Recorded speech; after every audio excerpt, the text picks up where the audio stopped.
Hello and welcome to episode 2 of The Retirement Show. In the last episode, we covered one of the elements of retirement, financial stability. I hope you did your homework and I hope you got some additional insights after having completed that. In this episode, we're going to cover the second element, which is health. Health obviously includes two elements, physical health and mental health, and we're going to do a deeper dive into both of those. You may remember in the last episode, we used a methodology that we've been developing here at the Retirement Show. And that methodology has, on the one hand, level 1, which is completely underprepared for the activity, all the way through to partially prepared, prepared, very prepared, and completely prepared. And we're going to do that for health. So I'm going to move through this relatively quickly. So level 1 is where you've basically got your physical health, you're not prepared at all, you're sedentary, it's unmanaged, you have chronic issues, and you have no health insurance.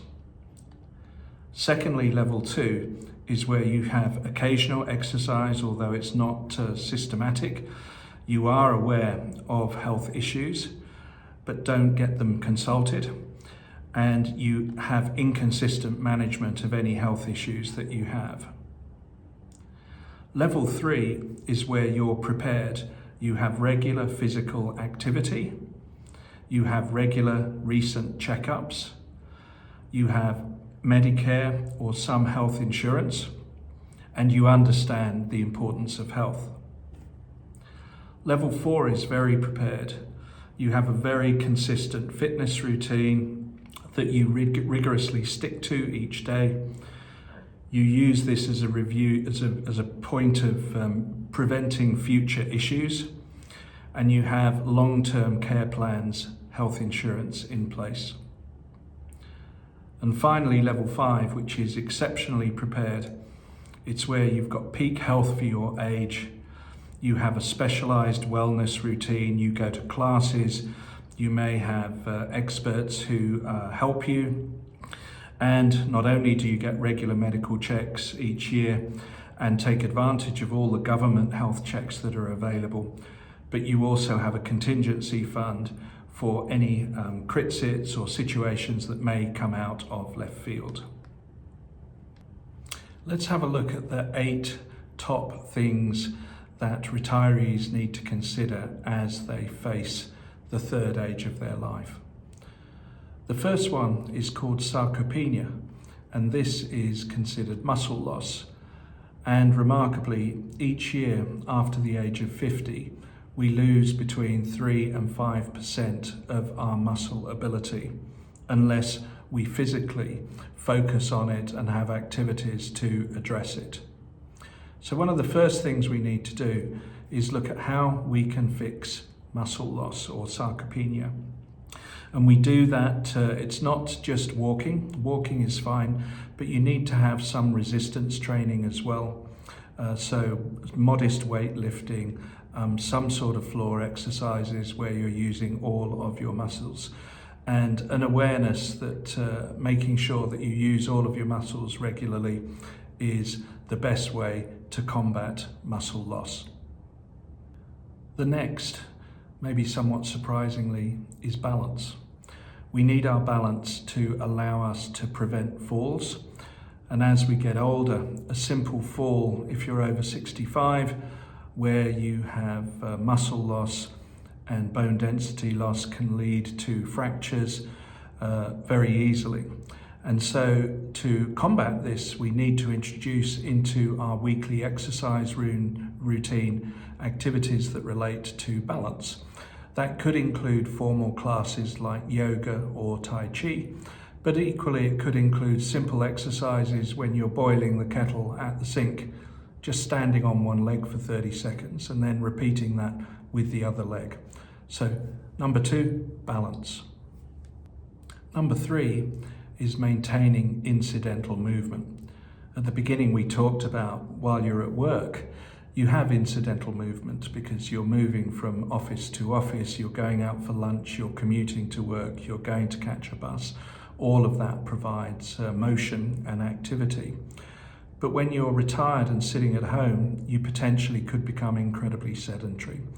So we need to incorporate into our daily life activities that improve our incidental movement. It could be as simple as spending 5 minutes sitting in a chair at the kitchen table, just standing up and sitting down and doing it consecutively for 5 minutes.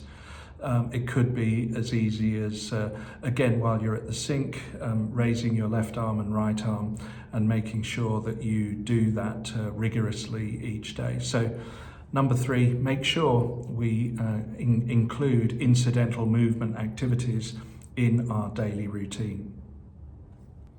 Number 4 is optimizing bone density.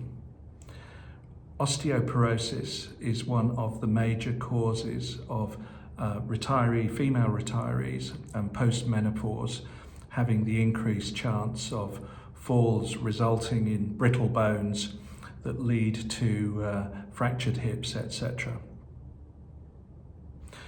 The response to this is to ensure that we get enough vitamin D. Obviously the sun provides vitamin D, so ensure that each day you go out. Now, for those of you in Australia, make sure that you put your sunscreen on because it's a balance between skin cancer and vitamin D. And if you can't get out enough, consider getting a vitamin D supplement. Once you reach 60 to 65 in Australia, the government actually provides a DEXA test, D-E-X-A, and you can ask your GP to do that test for you, and it provides you with a definitive view on what your bone density is.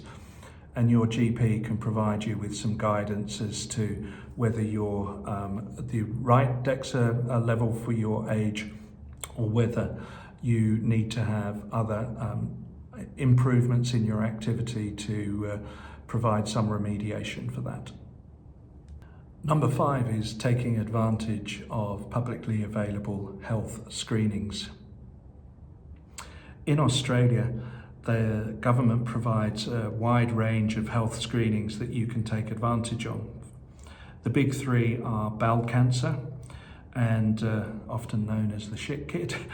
You can complete the free kit sent to you every 2 years, and if you get flagged, you will be called in for a colonoscopy. These procedures are day procedures. You go in, you have to drink a very horrible drink that clears your bowels, but certainly making sure that you do the bowel cancer screening every 2 years avoids the chance of you not catching bowel cancer early enough. That's test number 1. Number 2 is skin cancer, obviously. And certainly in Australia, with the extreme UV that we have the opportunity to go and get screened. We actually have the highest rates of skin cancer in the world, and you can go and get what's called a mole map, and those mole maps allow you to track annually what's happening with your skin, any moles, any abrasions and things like that. And the third one is a heart health check. So ask your GP specifically for the heart health check. This is Medicare item 699, and this provides an assessment of your 5-year risk of a stroke or heart attack. The 6th on the list is arthritis. 1 in 2 older Australians report having some form of arthritis, and the instinct is to stop moving when your joints ache, but actually often this makes the stiffness worse. How can we combat this? Well, you can opt for low impact hydrotherapy or join an aqua aerobics class. The warmth and buoyancy of the water reduce joint load while allowing you to build strength. Number 7 on the list is vision and hearing. Again, in Australia, every 2 years you can go and get an eye test, and that's covered.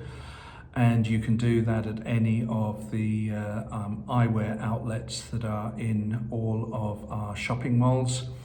It's a very short test. It doesn't take more than 15 to 20 minutes. You can usually book in within days of you going to make an appointment. You can make an appointment by calling your optometrist, and equally now most of them actually also provide hearing tests, and you can actually do the hearing test every year. And again, it takes no more than 15 minutes. So make sure that you're taking advantage of getting your eyes tested every 2 years and your hearing tested every 1 year. And item 8, the final one, is sleep. Surprisingly, sleep is incredibly important to us. Try to avoid sleep fragmentation, which involves you waking up numerous times during the night and sometimes experiencing hot sweats. Make sure that you go to bed at the same time. There are studies that show that disrupting or having a very varied sleep time disrupts your circadian rhythms. And also make sure that you limit the amount of alcohol that you take, because that has a significant impact on deep sleep, and it's the deep sleep that really regenerates us. So those are the 8 elements of health issues, and I've provided you with some areas for combating them. So let's bring that all together and incorporate it into a weekly schedule that we could call a balanced life schedule. A balanced life includes 3 components to it, and I'm going to go through each of the types of day that you can have across a week. The first is called an active day. In the morning, you could have a 30-minute brisk walk or join a yoga class. Ensure that you have a high-protein breakfast. Midday, you could volunteer in a store, do part-time consulting, be part of a big project that you're working on at home, whether it's putting together a YouTube series such as this, or clearing the backyard, or gardening, or building something in woodwork or metalwork, or sewing or knitting, etc. In the afternoon, you can keep up with life's admin. You still need to do errands, you still need to do the weekly shop. And if you incorporate this as part of one of your active days, it becomes part of your routine. In the evening, after dinner, you need to ensure that there's time for contemplation, light reading, or viewing a documentary. In particular, you need to limit the screen time at least 1 hour before you decide to go to bed. The second type of day is called a social or a growth day. And this is where you are testing your cognitive abilities. As an example, you could be learning new skills, whether it is a language, a musical instrument, you're completing a complex puzzle. These are things that you can incorporate in your morning routine. In the afternoon, you could dedicate 2 to 3 hours for a deep focus on a hobby, which could be painting, writing, or doing woodwork. In the afternoon, you can incorporate social connection, whether it's calling a friend or a relative, or doing physical activity that includes swimming, or going to a gym for a short session. In the evening, you could do a community activity, for example, joining a club meeting, a lecture, or indeed participating in a quiz night. And the final type of day is the relax and connect day. These are the ones where you are relaxed. You might in the morning want to organise a brunch with friends or family and have a relaxed morning, just enjoying their company, catching up on news, perhaps incorporating that with a walk or a visit to a gallery. And then at midday, you could just have some quiet time, just quietly reading, listening to music, or visiting a local park or market with either your pet or a friend. In the afternoon, you want to incorporate some light physical work, whether it's a long stroll or playing with the grandkids or with your pets.